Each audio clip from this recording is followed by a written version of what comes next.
अस्सलामुअलैकुम बहन। वालेकुम अस्सलाम सिस्टर। और खैरियत है? जी अल्हम्दुलिल्लाह। और सब ठीक चल रहा है? जी सब ठीक चल रहा है। और काफी दिनों बाद मुलाकात हुई है। जी काफी दिन हो गए। चलो चलो सिस्टर, मैसेज आ गया। हाँ रुको रुको चलते हैं। चलिए अब हम चलते हैं, हमारा मैसेज आ गया।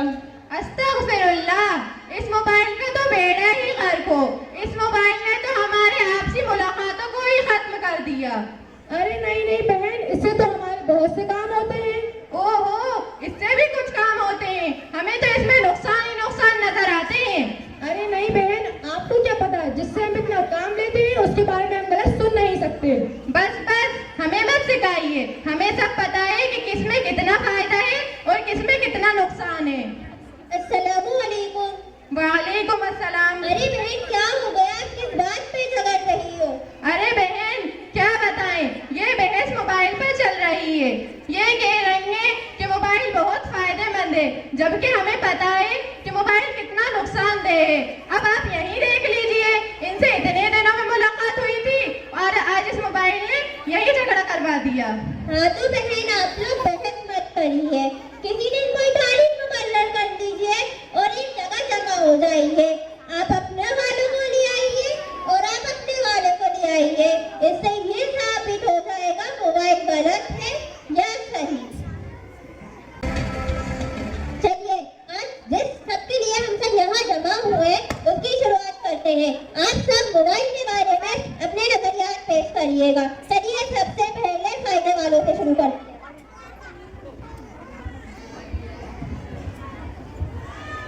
देखिए बहन, मोबाइल फोन आज हर सभी की जरूरत बन चुका है।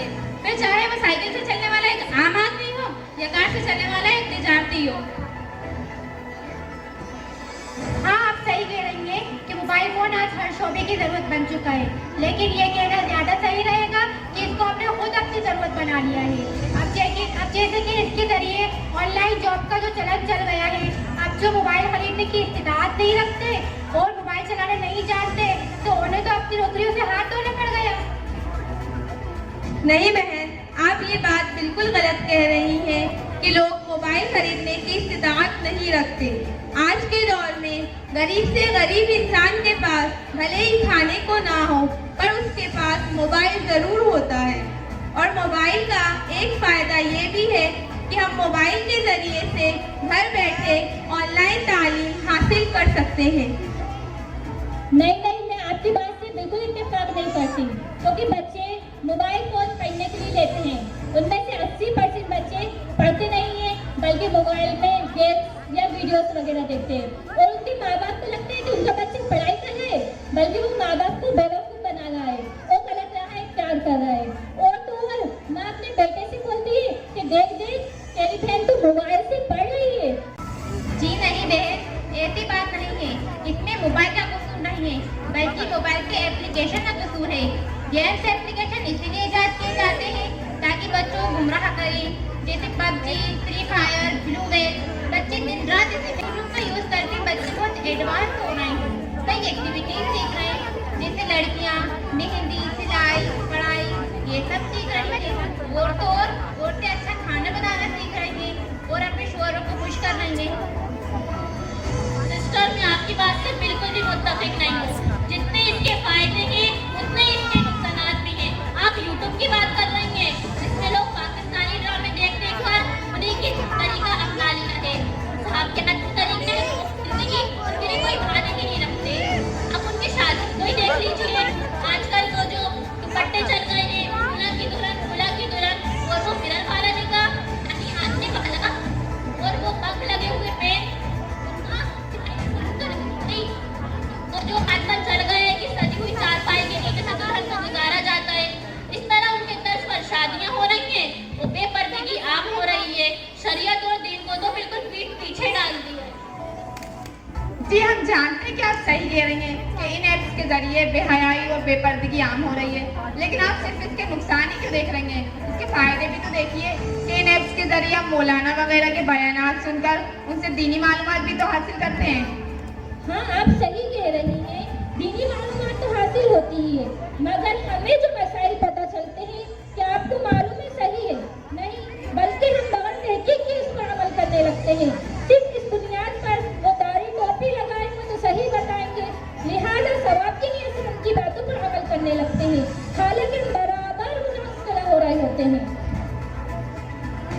बहन, इंसान में इतनी समझ तो होती है कि वह सही और गलत की पहचान कर सके।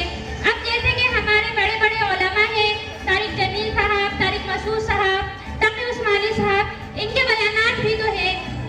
बहन, मैं आपसे बार बार यही कह रही हूँ कि हर चीज में मोबाइल का कसूर नहीं होता, कुछ कसूर अपने नफ्स का भी होता है। जबकि हदीस में भी आया है कि सबसे बड़ा जिहादी वो है जो अपने नफ्स पर काबू करे। हाँ बहन, आपकी बात बिल्कुल सही है कि असली जिहाद तो नफ्स का ही जिहाद है, लेकिन ऐसी चीज के करीब ही क्यों जाना जो हमें गुमराही में डाल दे। हदीस पाक का मफहूम है, जो चीज भी गुनाह का जरिया बने उससे बचो। लिहाजा अगर आपको जिहाद ही करना है तो आप मोबाइल ही मत उठाएं। ऐसा नहीं होता, जो चीज इस्तेमाल के लिए बनी है वो इस्तेमाल ही की जाएगी। अब आप मोटरसाइकिल को ही ले लीजिए, क्या आपको भी पता है कि उससे एक्सीडेंट होते हैं, लेकिन एक्सीडेंट से बचने के लिए आप उससे एहतियात से चलाते हैं। बस यही मोबाइल का है, अगर आप उसे फ़ायदे के लिए इस्तेमाल करेंगी तो आपके लिए इसमें बहुत से फ़ायदे भी हैं। अब आप एक फ़ायदा इसका यही देख लीजिए कि अगर आपको किसी से ज़रूरी बात करना है और आप उससे मुलाकात नहीं कर पा रहे तो आप उससे फ़ोन पर बात कर सकते हैं, और तो और आप वीडियो कॉल के ज़रिए एक दूसरे को आमने सामने भी देख सकते हैं।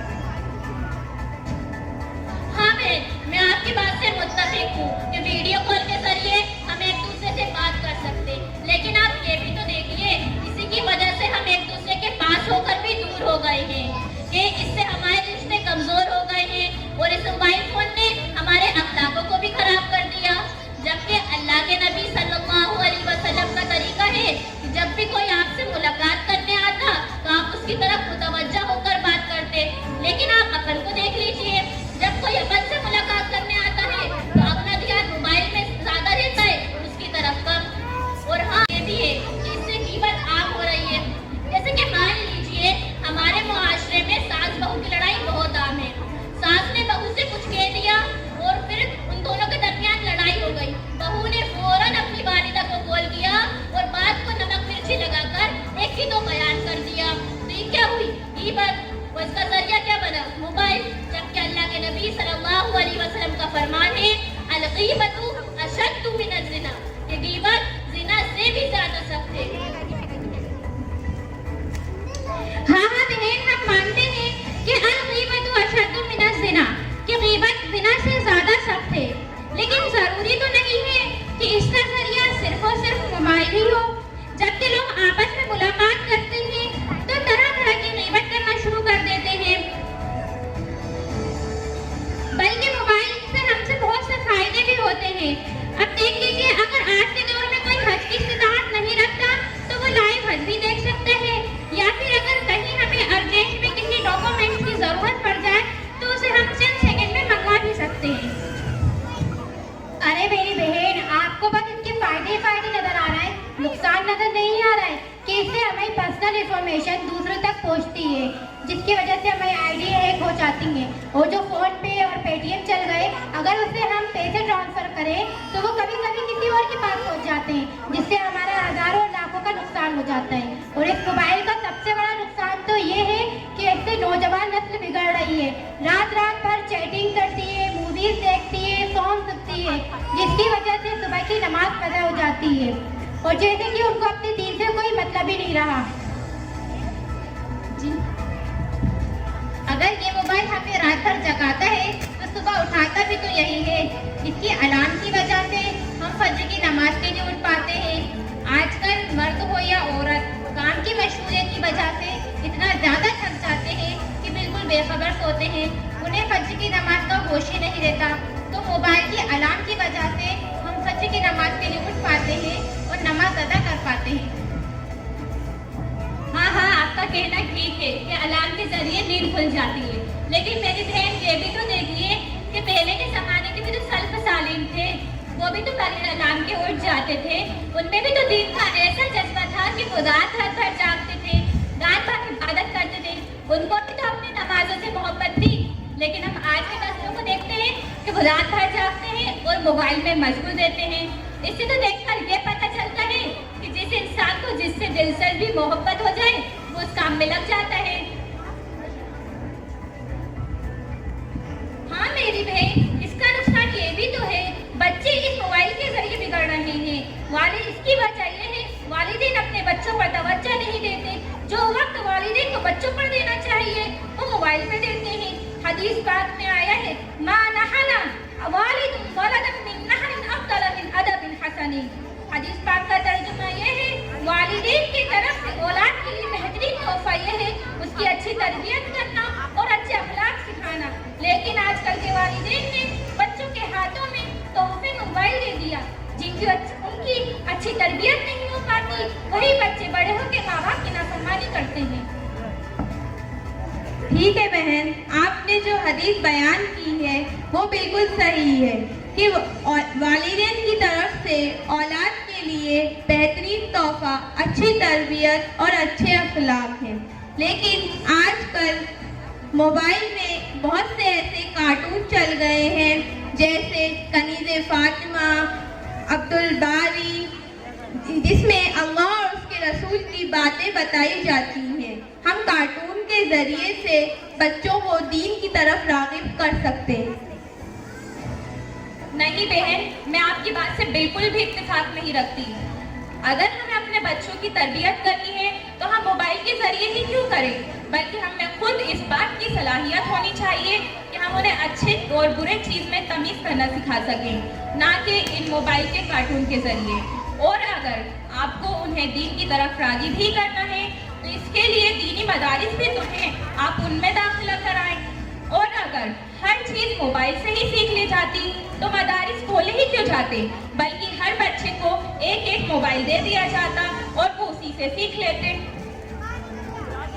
सामेहात, दोनों फरीके की बातें सुनकर हमें इससे ये पता चलता है कि मोबाइल के इस्तेमाल में फायदे भी हैं और नुकसानात भी हैं, और ये बात हम पर डिपेंड करती है कि हम उसका इस्तेमाल कैसे करें। चलिए अब मैं आपको एक मिसाल देती हूँ, क्योंकि मिसाल से बात जल्दी समझ में आती है।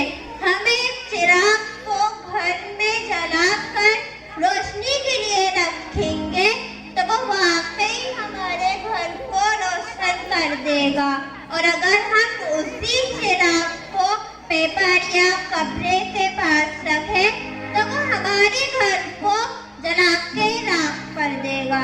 और इसी तरह ये मोबाइल है, अगर हम इस मोबाइल का इस्तेमाल अपनी जिंदगी में सही तरीके से करें तो ये हमारी जिंदगी को तबाह और बर्बाद नहीं होने देगा, और अगर हम इसी मोबाइल का इस्तेमाल अपनी जिंदगी में गलत तरीके से करें तो ये हमारी जिंदगी को तबाह और बर्बाद कर देगा।